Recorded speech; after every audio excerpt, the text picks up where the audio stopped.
The following talk was given at Mile High Church in Lakewood, Colorado. Please visit our website at milehighchurch.org. Here we are taking back the river today. I want to begin by sharing a quote from Mark Twain. He said, 20 years from now, you will be more disappointed by the things that you didn't do rather than by the ones you did do. So he's asking us to throw off the bowline, sail away from the safe harbor, and catch the trade winds in our soul, to explore, to dream, and to discover. So out of the ancient belly of wisdom, and wisdom is not knowledge. I am sensing wisdom today as I speak as a golden thread that is woven through all of life. And stepping into the greater water is one of the first medicines, medicine meaning quality, the medicine of this world, because all of life is of water. And stepping into that water and gathering a greater understanding today of who we are as a creative, soulful being. So Laura Gilbert, she wrote, a river seems a magic thing, magic moving throughout the entire earth. And rivers, when we think about them, and I'm sure that little Rolling Stone probably stopped thinking but just felt the movement of that river. But rivers have their way in history and our folklore. So many cities, Denver, Colorado, Denver here started down by the Platte River, that trees and plants and animals go to drink of the river. The river nurtures us. It nurtures us. The fish swim in the rivers, all kinds of little critters. And by the way, do you know where fish keep their money? Anybody? Where fish keep their money? Well, they keep them in a bank account. And there's a lot of bank accounts in this nation. There's a lot of rolling rivers in this country. So to be able to bring back that creative spirit within us, not that it's lost, but a lot of times we get so hypnotized and busy with our lives that we kind of forget, and we tend to go away from the river. We go away from life, the fullness of our life. I remember a story when I was just a kid. I was very fortunate with my brother and my cousins to spend most of my summers in Leadville, Colorado. My uncle had an amazing cabin up there, and it was just, we had so much fun. And there was lakes, and there was streams, and we would hike to lakes and streams. And there was a river called the Arkansas, and it was kind of forbidden to us kids. Parents said, okay, you guys can go out and play now, but don't go to the river. One day, we went to the river. And we were walking along the shores of this river, and we found an old rowboat. Well, as kids, you're just there, you're free to have fun. We pulled that old rowboat, we put it into the river. We got into the rowboat. It was riddled with holes. And I remember kind of standing up at the bow of it, and here we are moving, and I turned and looked, and where did my cousins go? The boat was sinking all around us. Oh, we laughed. We had so much fun. And we were so cold, and we were so wet. Now we have to go back home, back to the cabin, and walk in front of our parents. But as we did that, what took place is our shirt tails that were hanging out, we filled them with water, and we just walked all the way back, dripping all the way. We had found our rowboat, and we had sailed on that river. Last year, some of my cousins, we remembered that, and we all laughed about it. So sometimes a river calls us to have that freedom and to have that inner sense of joy and to remember that creativity. So rivers, it's like forging a new river. And there's been many rivers forged, and it's amazing. This is a great metaphor for our lives, because a river, the energy of the water alone and the force of its current and its movement can rub right through rock, and it can create another path.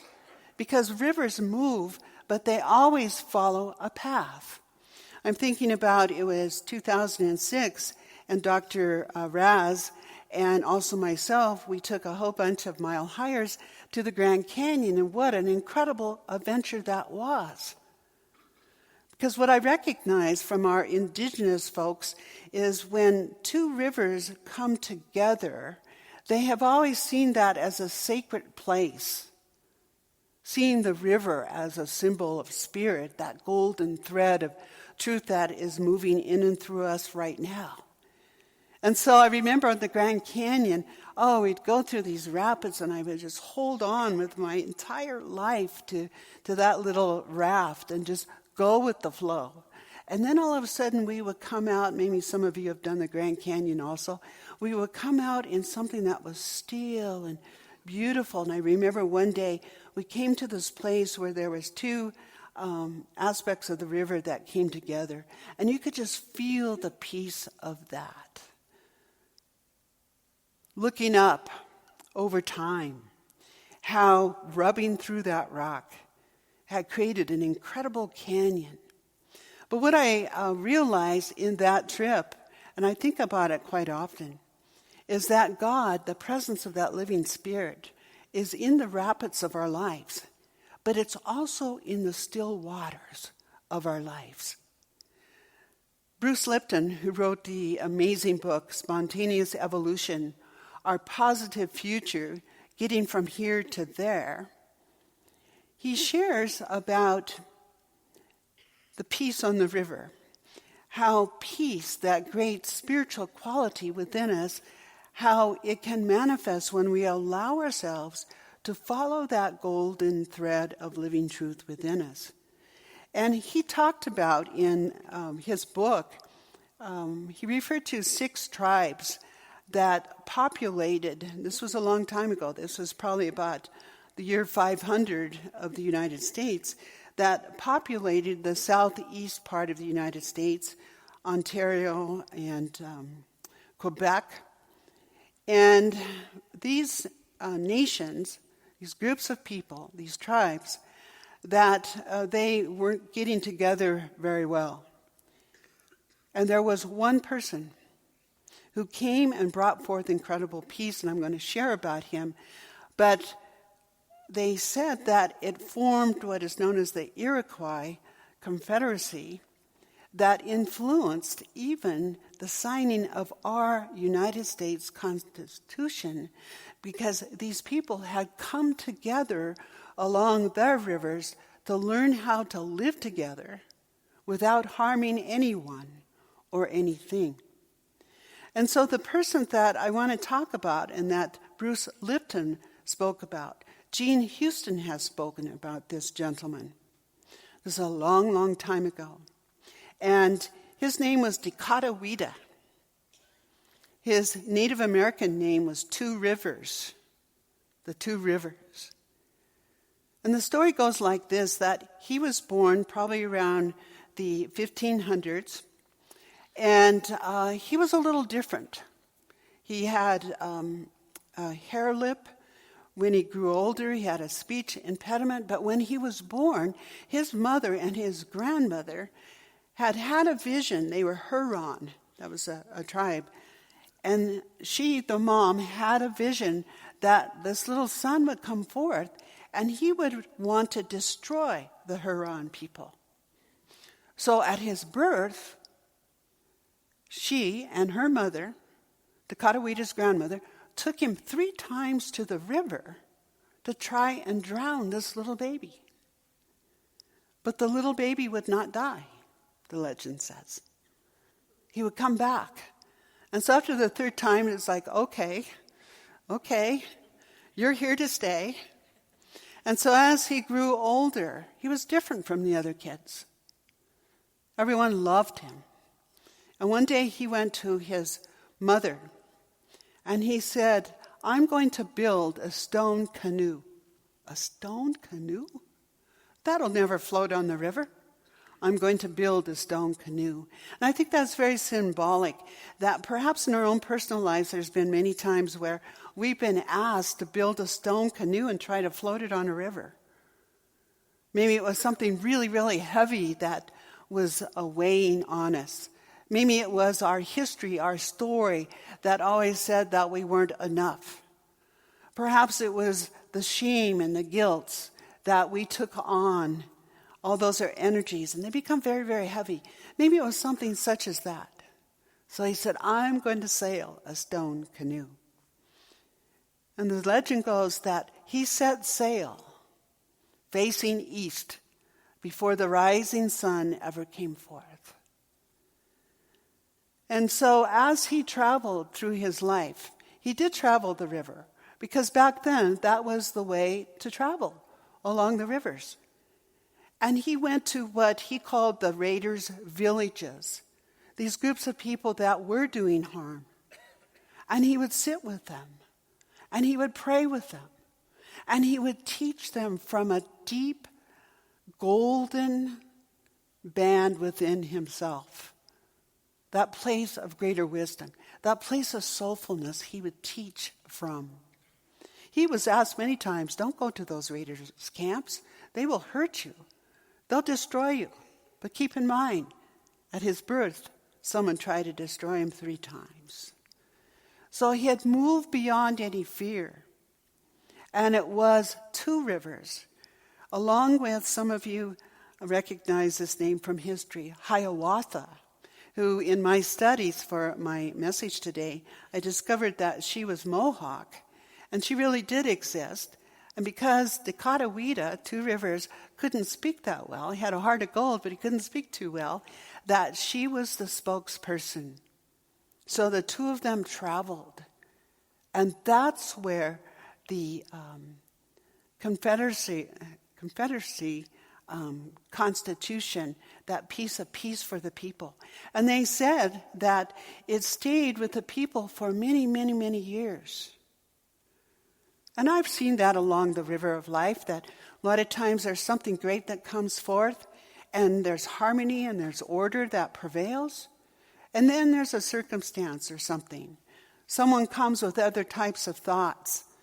Many times it feels like it unties what was so harmonious. So we have seen that in our history. But I love the story about Decatawida. He was strong, he was simple, and he knew to journey forth. And he knew that we as human beings, through our thinking, we pollute our rivers. And I know there's a lot of physical pollution that takes place on our rivers, in our lakes, in our dams, and whatnot.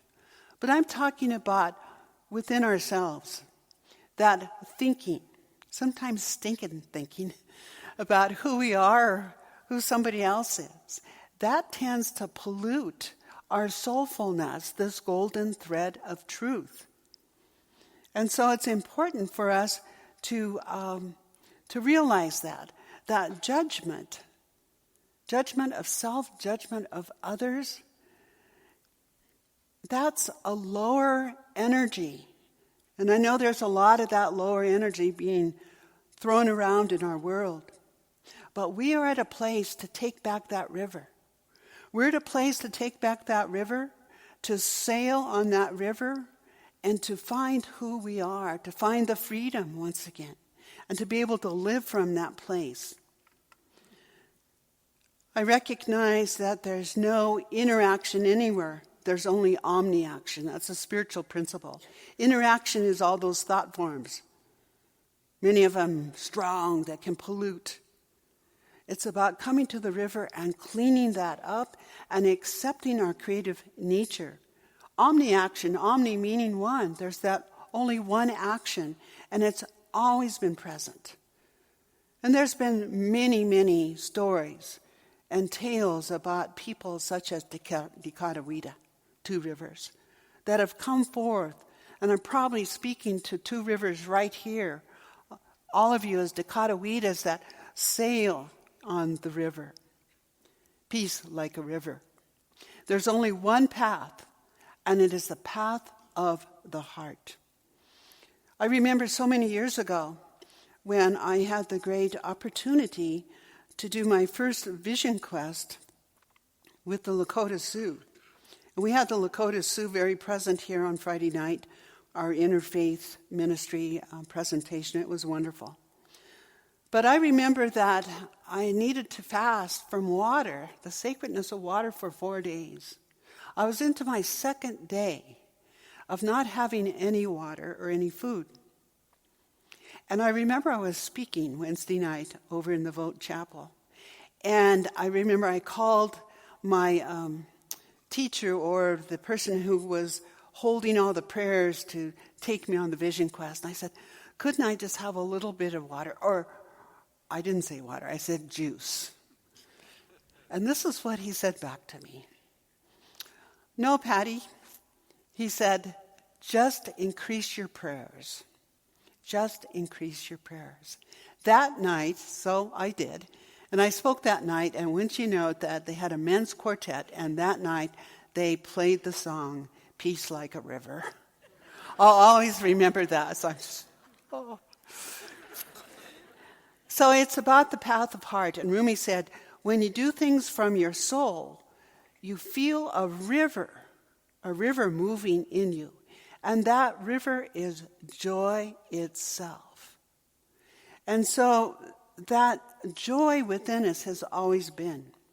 And I believe it was Ram Dass, the great Ram Dass, who once said, joy comes to us from many times the experience of agony and the experience of ecstasy. And out of that, the river, who we are as a spiritual being, comes to a place of flow and balance. And that's very joyful. So joy comes forth. And it's a discovery for each one of us. It's an assurance. So the metaphor for life is the river, the spiritual flow itself. In Revelations 22, I found this to be quite beautiful. They wrote, then he showed me the river of the water of life, bright as crystal, flowing from the throne of God through the middle of the streets of the city. Also, on either side of the river, the tree of life, with its 12 kinds of fruit, and the fruit each month coming forth in the 12 months. And it leaves the tree free to be at that healing place, the healing for all nations. The healing for all nations. So once again, I was thinking about a canoe is made out of a tree, even though it had a symbolism as being of stone. Each one of us, we are that tree of life. And we are likened also to a reed. The tree that grows, the reed that is deep within the mud of a river. And I paraphrase Rumi, the great Persian poet. When Rumi talked about the reed deep within the mud, the reed is plucked from the river mud.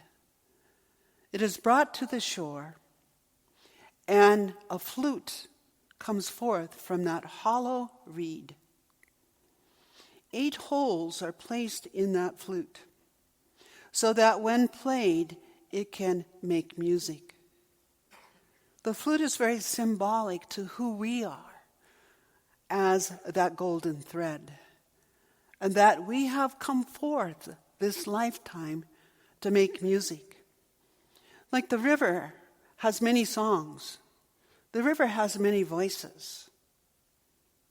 We have many songs inside of us. So the flute, like a living soul. I remember many, many years ago, I wanted to learn to play the Native American flute. So I asked one of my friends, who was a great flute player, I said, "Can you teach me how to play the flute?" And this is what he said to me. He said, "Patty, I want you to go to the river, sit next to a river, and the river will teach you to play." Well, that was many, many years ago. I still haven't learned to play the flute. But that was many, many years ago, and in putting this message together, I thought about that. I thought what he really said to me was to go back to your soulfulness, trust who you are, to be able to be the flute in order to play the flute. Does that make sense? So once again, it was a spiritual invitation that he had given to me. Edward Abbey, he wrote, "I choose to listen to the river for a while, thinking river thoughts before joining the night and the stars." Before joining the night and the stars. So we are living in a time, and probably if I was Dakota Wade speaking in the year 1500, he'd probably be saying the same thing. We're living in a time where we have to take back the river. But today I'm saying we are living in a time where we need to take back the river. And as I stand here, I'm sensing that this is the river, and each one of us, we are that little pebble that over time has brought forth a good river stone. It has polished you, and it has polished me. I want to read something, and I know it's been read many times. And I wasn't going to read it, but it's like, no, because it's about taking back the river. And it is a message of the Hopi. This came forth quite a few years ago, sincerely came forth from this ancient wisdom, this wisdom that has always been there in ceremony and felt as though it needed to come forth so that we had a great understanding. I also am aware, I'm preparing to go to Peru in several weeks with a group, that the old Incas that fled to the highest peak, some 21,000 in height, there in Peru, and have been living up there for years. They fled there to get away from the Spaniards that came through, who found them wrong and all that crazy stuff. All that crazy stuff that has gone on. About the same time that the Hopis came forth, the Incas came off that mountain. And they said, "We have things we need to share with you now. We can no longer hold to this. We need to share this with you."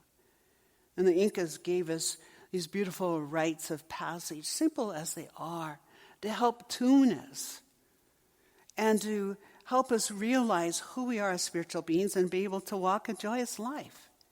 But the Hopi said this: "There is a river flowing now, very, very fast. It is so great and swift that there are those who will be afraid. They will try to hold on to the shore. They will feel that they are being torn apart and will suffer greatly. Know that the river has its destination." And the elders say we must let go of the shore, push off into the middle of the river, keep our eyes open and our heads above water, and I say, see who is in there with you and celebrate. At this time in history, we are to take nothing personally. Least of all ourselves. Thank you, Spirit. For the moment that we do, our spiritual growth and our journey comes to a halt. Ooh. The time of the lone wolf is over. Gather yourselves and banish the word struggle from our vocabulary. All that we do now must be done in a sacred manner and in celebration, for we are the ones that we have been waiting for. So to look around, even look around today. Who's in this river with you? We'll be able to flow on the river to continue in our spiritual path. carefully take those off. To flow in our spiritual path, because we need to raise above our heads above the water. And what that means to me is to raise above that line of a firmament where we're not judging self or others. That I see you. I see you. And you see me. And what we see is that spiritual light, that golden thread, that river within each one of us. That's what we see. And we begin that celebration in our very own homes. To be able to see our partners, our children, our grandchildren as that light. So the buoyancy of love is on the river. And it asks us to go beyond the dream. And Hazrat Khan, a great Sufi master, he wrote, "Water which rises from the top of the Himalayas is like a spring of love coming forth from our hearts." And as it comes forth from our hearts, and even as that river, that stream, moves to the greater, to that ocean of love intelligence, we know that that greater is the absolute unity of God itself. And I say that the river water is a feminine symbol. And so we are living in a time, it's so beautiful, that mother energy of life is calling to each one of us. And whether you had a sweet mother or a tough mom, or hopefully you didn't have a mom like the Katawita, but that mother energy is always calling us to come home. Come home to that place of heart.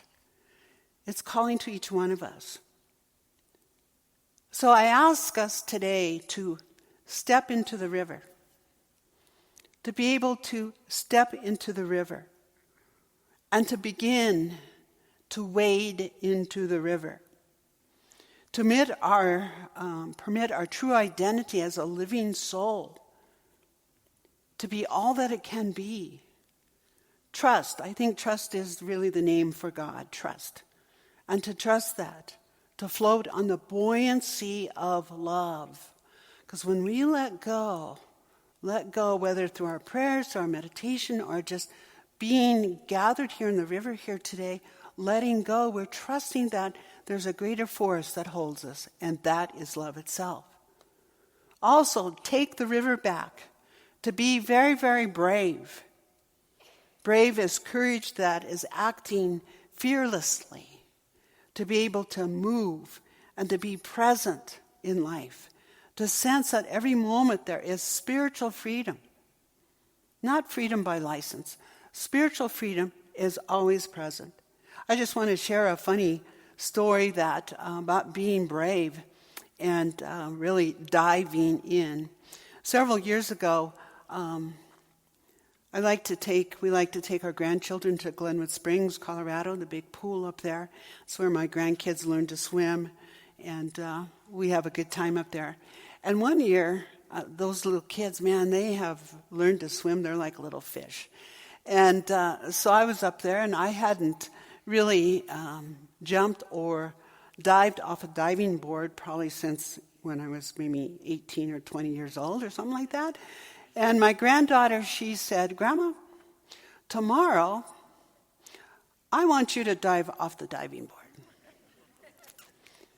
And of course I'm going, "Oh, sure. Yeah, I'll be glad to do that." The next morning, she didn't forget.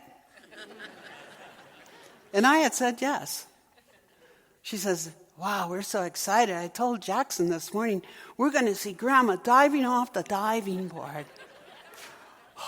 I have to admit, fear came up in me, and it was like, "Okay, Patty, you gave that little kid your word. You were going to dive off that diving board." And so, of course, I got to the edge, and I had to trust, take a step, and dive into the water. Just a couple weeks ago, those kids, now they're 13 and 11, they were saying, "Grandma, we remember that day that you dove off the diving board." I only did that once, kids. So it's about jumping in. So I want to close by just remembering our creative flow and that we are connected. And I want to bring into the room, it's interesting, so many of these mythic tales like Dakota-Wida, the legends, and even the great, great story about Ashua ben Joseph, Jesus, his birth, Dakota-Wida's birth. In mythology, there's a lot of different stories that talk about someone came forth that was very, very simple, just like you, just like me, and they made a difference in their world. Jesus one day went to the river, and he had a golden rope, and he threw it across that river so he could connect it to the other side. He brought the people that were on the other side together, and he told them to trust, and that there was that golden light that was always present. And so I say today that we as a people need to stop damming up, polluting our own river. We need to stop damming up the rivers with controls, with dogmas, with rules, with structures. We don't want to turn and walk away from the river of life. And I sense Ashua, Jesus, and Roger just finished a beautiful series, Easter series about Jesus, bringing greater enlightenment that he was a man, but he was a man that saluted that golden river. Every moment he took the river back. And he called us to go beyond our boundaries, to go to the river. He called us to go beyond gender, beyond color of our skin. He called us to be in the fullness of humanity, to do no harm. He called us to even go beyond religion and to remember the mystic sparks of life. Maybe they're the fireflies around the rivers at night. And he asked us to take in the purpose of abundant life and that we are free to be. So I want to just emphasize that we are agents of love, and we're rowing on the river. And maybe someday, because of this incredible community, we will see a sign out there on Alameda and Garrison that says, our purpose is to give life and to transform life. So sail away to a safe harbor. So Ganga White, she wrote this: what if our religion was each other? If our practice was our life, if prayer was our words, what if the temple was earth? Its forests were the church. If holy water, the rivers, the lakes, the oceans, what if meditation was our relationship, and if the teacher was life? If wisdom was self-knowledge, if love was the center of our being, what if?